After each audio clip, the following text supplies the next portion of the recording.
Hi there, I'm David from Fluent Mind. Today I want to talk about habits, how they form, how they help, how they don't help. So, what is a habit? Well, a habit is when you've done something so many times that the body now knows how to do it better than the mind. So, we'll take a morning habit. You wake up, you have a routine that you always do. Let's say it's to look at your phone. Then you go to the loo, you make coffee, have a shower, brush your teeth, get dressed and go to work for 9 a.m. This is how your day has been for as long as you can remember. Well, that's all habits. You have programmed your mind to do these things automatically. Have you ever done something without thinking about it? You've had a week off work and you're at home and you walk into the kitchen and automatically just turn on the kettle. You don't really want a coffee. However, it's 10:15 and you've always had coffee at work at 10:15. These are habits and you've got hundreds of them. On average, it takes a little over 2 months for a new behaviour to become automatic. 66 days to be in fact. However, it can take anywhere from 2 months to 8 months to become a habit. Habits are automatic responses and can be great. They get you up in the morning and get you to work in time. Imagine having to remember everything you do from the time you wake up to the time you leave for work. Having habits and automatic responses when you have a stutter isn't so good. Remember when I said it takes 66 days for something to become automatic? Well, I'm going to make a huge assumption here and just say you've had a stutter for longer than 66 days. I'll make another and say you've always stuttered on certain words and in certain circumstances. So, can we see a correlation between habits, automatic responses and stutters? Habits are also connected to memories and emotions. Emotions are the consequences of past experiences.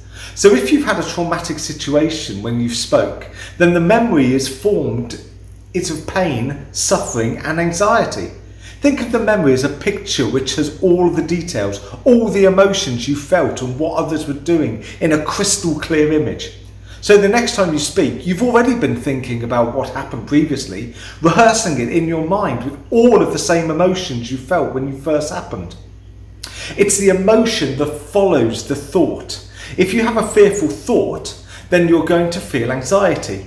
The moment you feel anxiety, your brain is checking in with your body, saying, yeah, you probably feel fairly anxious. Then you start thinking more thoughts equal to how you're feeling. So you can see the loop that you put yourself in. Now, 95% of who we are by the time we're 35 years old is a memorized set of behaviors, emotional reactions, unconscious habits, hardwired attitudes and perceptions that function like a computer program. What we need to do is to change the programming to make a more useful one that works for us and not against us. Did you know that the mind cannot differentiate between an actual event and an imagined one? This is a huge piece of information. So you can visualize yourself speaking fluently and the mind will believe you're out in whatever situation you're rehearsing, speaking fluently. Now, I'm not a therapist and I'm not an NLP master, so I cannot fully explain why this happens. However, I will be having a therapist on and doing an interview in a future video. So, what we need to start doing is creating the habit of thinking about ourselves as fluent. Rather than saying, I'm going to stutter on an M, or this is where I normally stutter, you say, I'm going to be great today. I'm going to be relaxed and able to say anything I want. This is where we start using our minds as our friends and helping us. Therefore, the new habit has to be spending 5 to 10 minutes a day just thinking about certain situations where you'll be fluent. Sit quietly in a room, eyes closed or open, it doesn't really make any difference. I prefer closed as I can visualise that much easier that way. Then in as much detail as you can, you picture yourself going into the situations. Notice how you feel relaxed, you feel calm and you feel in control. Then you see yourself talking fluently and that feeling of confidence just runs through you. You may say, But I've done this for 30 years. I'm not going to stop feeling the suffering or the guilt or the shame.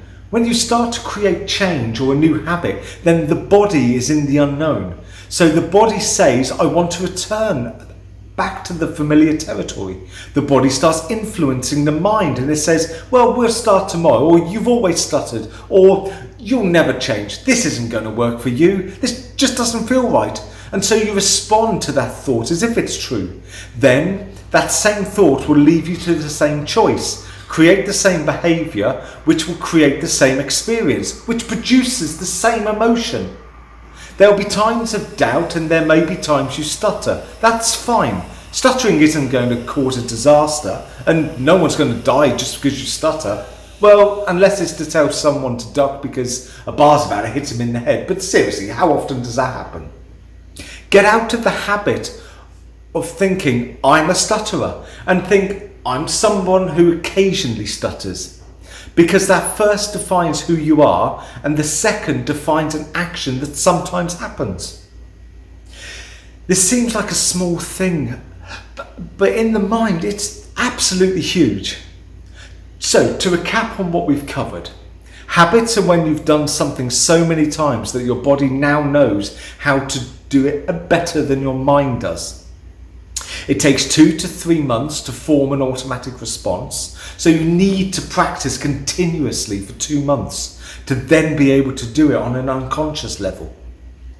The mind can't distinguish between an event that's happening or one you imagine.